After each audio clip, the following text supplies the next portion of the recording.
Gabe's been giving me these herbs, and they're so gross. Say when you're speeding. You have Guys, to suffer. congratulations on the record. It sounds unbelievable. But is it possible to describe how the approach to this album after selling 15 of Tragic Kingdom, when you went into the studio for Tragic Kingdom, obviously it was a different approach. Does it make it tougher? Is it almost a double-edged sword when confronting the creative process to have sold 15 million albums worldwide? Everybody, who wants to answer that question? You answer it. You want me to answer it?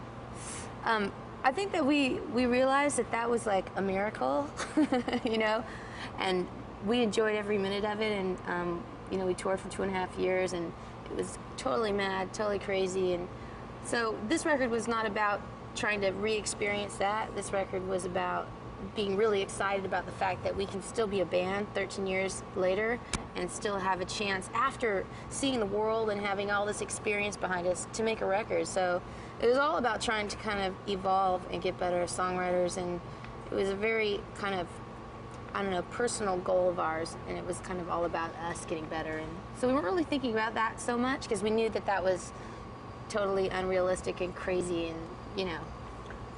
On the first 3 albums, were you thinking, besides growing as songwriters, were you thinking that yes, we want to break commercially as a band? And when it actually happened, was it what you expected? I think that in some ways during those records, I mean, we were playing in clubs all over LA and Southern California, and we had so much fun, and that was really what drove us, I think, that whole time. But maybe in the back of our heads we thought it would be nice, but we never would believe in that happening. We never expected it, and we never really tried for it. So it was that's why it was such a nice surprise when Tragic Kingdom started being successful. It was like, you know, it was like this new thing. It was really amazing just to cap off what we had already had as kind of a great local career. Once you moved from Orange County, from this incredible fan base in LA, to this worldwide following. How's it been? How's the ride been? You want to answer that one? No, you go for it. Want me to answer it? All right. The ride's been pretty good in my Mercedes so far. I have no shame in admitting that. I ran out of gas today in my car. It was a pretty bumpy ride. But I think we've really been enjoying ourselves. You know, it's a lot more work than I think people would think. You know, but it's also a lot more amazing than you would think at the same time. Like, to be able to travel the world and have your music kind of transcend these cultural and language barriers, and have people that don't even speak English singing your lyrics back at you, you know, with tears and bindis, and it's pretty amazing and inspiring. And you know, I think the success, if it afforded us one thing, it afforded us the ability to be a band still and to make this album. So we're pretty grateful. Since the last album, there's been so much change in all elements of the music world. Not only what's on the radio, your record company is different than it was when your last record came out. Everything changed. How is the music industry now that this record has come out? What do you think of the current state? When you listen to the radio, particularly the boy bands, how do you react to this? That's been a phenomenon that happened since Tragic Kingdom. What's your take on it? It is an interesting topic. Were you going to answer that? No, you go ahead. Just cut you off. All I was going to say is that I think change is a good thing, and then I'll let you take it from there. Well, I was going to say I think there's a place for everything. There is the boy bands and, you know, the solo girl idols, and then there's the harder stuff that's happening too right now. And I think the interesting thing is we didn't really fit in 1995 when we put Tragic Kingdom out, and I think once again we're trying to, you know, find our way through all that other stuff that's going on once again. So I think there's a place for everything, and like Tom said, change is good, and things always go in cycles. And just a couple more. How people wanted to label you when this record came out, and after Tragic Kingdom came out, people want to say, well, you're a ska band, you're a punk band, everybody was so inclined to give you labels. How do you feel about that? Is it possible to say that your music defies any category?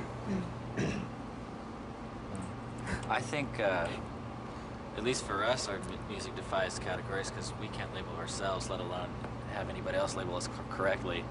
And I think that's one of the reasons why the ska label's probably stuck with us for so long, is because a lot of people don't even know what ska is, and they've assumed we're a ska band from so many years ago. They just keep throwing that at us because they can't describe us. And we like to be eclectic and, you know, do a lot of different styles, and that's how it's always been. And I think it'll continue to be that way. You know, it's just one form of rock and roll, all rolled up into a bunch of different styles and colors. Speaking of styles and colors, when part of your persona has come to watching your career, it's really transcended just the music. People are watching you for fashion, the spotlight, all the parasites like myself. They're looking, it's on you, and they're interested in your love life. They're interested in what you're wearing, of what color your hair is. How have you handled that celebrity? How have you handled that spotlight? You know, all that stuff is it's kind of like I'm a duck with feathers, and it kind of beads off. You know, it's if you kind of thought that people were thinking about you all the time, it's kind of a weird thing, isn't it? And for me, my life is pretty much just the same as it always has been. I hang out with these guys every day, and that's pretty much what I do. I wake up in the morning and I put something on it.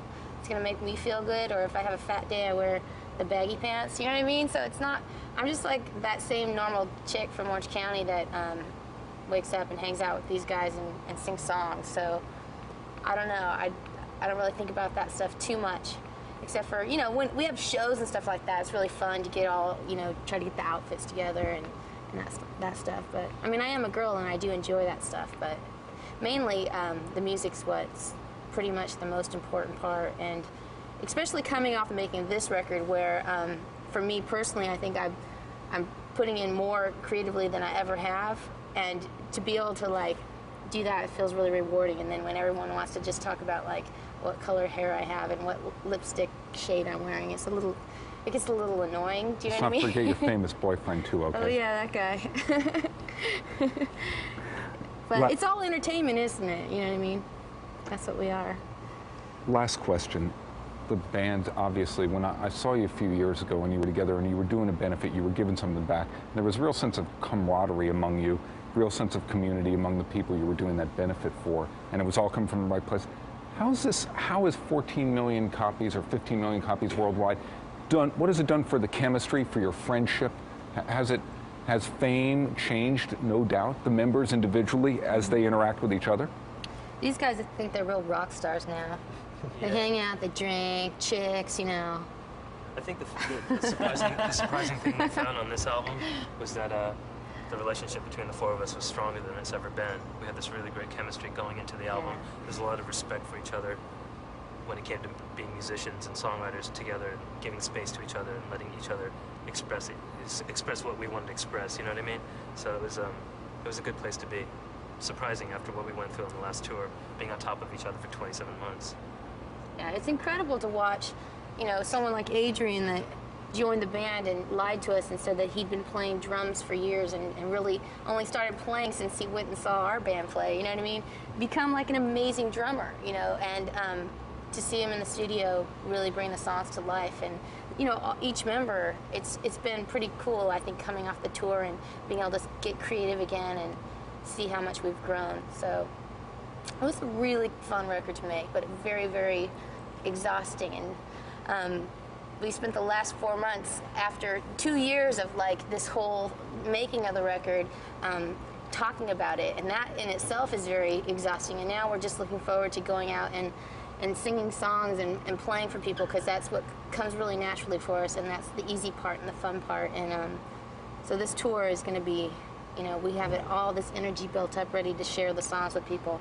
It's going to be cool. Real quickly, you're headlining a tour. Is it you, and are you part of a... We're headlining a tour with the band called Lit and Black Eyed Peas.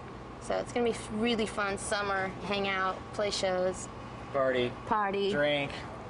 Girls, chicks, you know, the whole thing. It's going to be great.